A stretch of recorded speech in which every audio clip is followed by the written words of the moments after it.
सुधीर गायकवाड आणि आम्ही जोडीने काम केलेलं आहे. मी सुद्धा कार्यकारी अभियंता होतो. माझ्या सेवानिवृत्त कार्यकाळामध्ये जरा दुर्धर परिस्थिती होती, त्यामुळे मी कधी सत्कार समर्पण केला नाही, कारण मीच नाराज होतो जे माझ्या बरोबर झालं. परंतु सुधीर गायकवाड, विकास ढोले, मोहन कलाल, रवींद्र शिंदे एक आमची डिग्री होल्डरांची एक चेन होती. म्हणजे महानगरपालिकेत काही अन्याय अत्याचार असेल ते लोक बोलायचे, रवी काहीतरी तू कर, तू काहीतरी कर, तूच करू शकतो. परंतु हा जे बोलणं होतं ते सत्यवादी होतं. काही मध्ये लोकांना माहिती आहे अन्याय होते, पण ते बोलू शकत नाही. तर बोलण्यामध्ये माझी ग्रेस वडिलांपासून आलेली आहे, त्यामुळे मी बोलत असतो. मी माझे परिणामाची पर्वा नाही केली.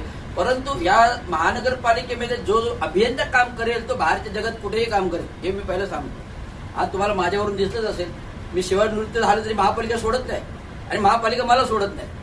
तो का आपले कामगार आहेत इथे, सफाई कामगारपासून ते कर्मचाऱ्यांपासून तर यांच्यावर जो काही प्रश्न आहे, म्हणजे अभियंत्यांचे पण वेळोवेळी आम्ही जे काही प्रमोशन होत नव्हतं, डिग्री आणि डिप्लोमा वादिवाद रखडलेलं होतं. 15 वर्ष रखडले होते. शेवटी 14 मध्ये आम्ही एकत्र, म्हणजे आम्ही बरेच तयार केलं, एकत्र अहवाल केले, हे केले.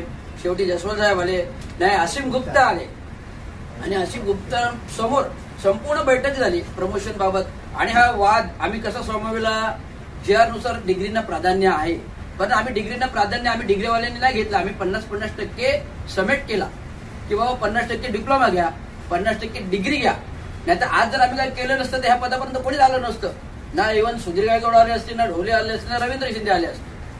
हा दुर्धर परिस्थिती होती. आता मी तर मागासवर्गीय असून मला पदोन्नती दाबली खाल्ली. आता पदोन्नती वाले त्यांनी खाल्ली ते आज रिटायर होते, तो भाग वेगळा. परंतु आज जे दुरंधर परिस्थितीमध्ये फार चंद्रशेखर साहेबांपासून जे लोकांनी काम केले हे वाखण्याजोगं आहे. आणि आज जे ठाणे शहराला जे स्वरूप आहे विकास डेव्हलपमेंटचा, इन्फ्रास्ट्रक्चरचा, आणि जे का आपण स्मार्ट सिटी सेल मला वाटतं सरकार आल्यानंतर 2014 मध्ये सरकार आल्यानंतर फॉर्म केला, बरोबर आहे. काही रिफॉर्म आले, काही स्मार्ट सिटी सेल झाले, देवेंद्र फडणवीस आले, तेव्हा सेल फॉर्म झाला. आणि सेल मार्फत जे काही प्रकल्प केले ते नाविन्याजोगे आहेत. आजी सॅटिस आहे जो झाला JNRM अंतर्गत, विविध मोठे प्रकल्प झाले. बहुउद्देशीय म्हणजे कळव्याचा ब्रिज झाला, ईस्ट सॅटिस होतोय, अजून बहुउद्देशीय प्रकल्प होतात. हे करण्यामागे सुधीर गायकवाडांचा हात आहे, हे मी नमूद करू इच्छितो.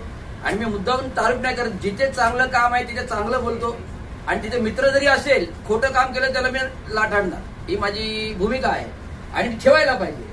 म्हणजे मित्र आहे म्हणून गाजरे सोडून दे रे, पण जे चुकीचं आहे ते चूक दाखवायला आपल्याला बाबासाहेबांनी शिकवलंय. जो चुकीवर बोलेल तोच आपलं अस्तित्व घडवेल, नाही ते कसले बाबासाहेबांचे संविधानात राहतं.